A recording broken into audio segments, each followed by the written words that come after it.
ഇന്നത്തെ IPL മത്സരത്തിൽ പഞ്ചാബും മുംബൈയുമാണ് നേർക്കുനേർ വന്നത്. പഞ്ചാബ് ഫസ്റ്റ് ബാറ്റിംഗിൽ 200 റൺസാണ് അടിച്ചുകൂട്ടിയത്. ഇപ്പോഴത്തെ കളി കഴിഞ്ഞപ്പോൾ പോയിന്റ് ടേബിളിൽ വലിയ മാറ്റങ്ങളാണ് വന്നിരിക്കുന്നത്. CSK, രാജസ്ഥാൻ, RCB ടീമുകൾക്ക് സന്തോഷ വാർത്തയാണ് എത്തിയിരിക്കുന്നത്. അപ്പോൾ IPLിലെ ലേറ്റസ്റ്റ് പോയിന്റ് ടേബിളാണ് നമ്മൾ ഇന്നത്തെ വീഡിയോയിൽ നോക്കുന്നത്. ഇതുപോലത്തെ IPL ന്യൂസിന് വേണ്ടി ഈ ചാനൽ മറക്കാതെ സബ്സ്ക്രൈബ് ചെയ്യൂ. നിലവിൽ പ്ലേ ഓഫിൽ നിന്ന് പുറത്തായ ടീമുകളെ നോക്കിയാൽ ലക്നൗ, മുംബൈ, കൊൽക്കത്ത, ഡൽഹി ഈ ടീമുകൾ പുറത്തായിരിക്കുകയാണ്. ഇവർക്കിനി ഒരിക്കലും പ്ലേ ഓഫിലെത്താൻ സാധിക്കില്ല. ഇനി പ്ലേ ഓഫിന് വേണ്ടി മത്സരിക്കുന്നത് 6 ടീമുകളാണ്. ഇതിൽ ടോപ്പ് 4ന്റെ താഴെയുള്ളത് CSKയും രാജസ്ഥാനുമാണ്. ടേബിളിൽ ഒന്നാം സ്ഥാനത്ത് 16 പോയിന്റോടെ RCB ഉണ്ട്. അവരെ എന്തായാലും പ്ലേ ഓഫിലെത്തി. ഇനി അവർ പുറത്താകാൻ സാധ്യതയില്ല.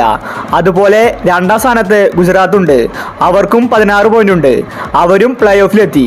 അതുകൊണ്ട് ഈ 2 ടീമുകളെ മാറ്റി നിർത്താം. ഇനി പ്ലേ ഓഫിൽ 2 സ്ലോട്ടാണ് ബാക്കിയുള്ളത്. ഇതിനുവേണ്ടി 4 ടീമുകൾ മത്സരിക്കുന്നുണ്ട്.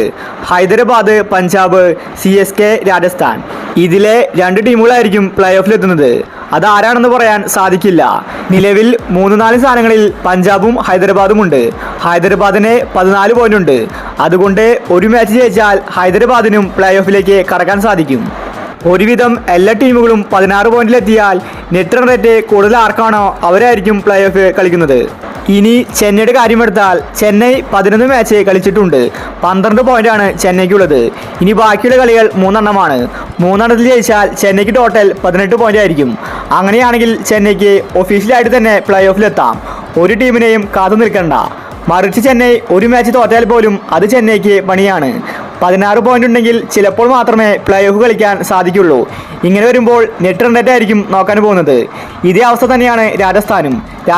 12 പോയിന്റ് മാത്രമേ ഉള്ളൂ. ഇനി ബാക്കിയുള്ള 3 മാച്ചും രാജസ്ഥാനും ജയിക്കണം.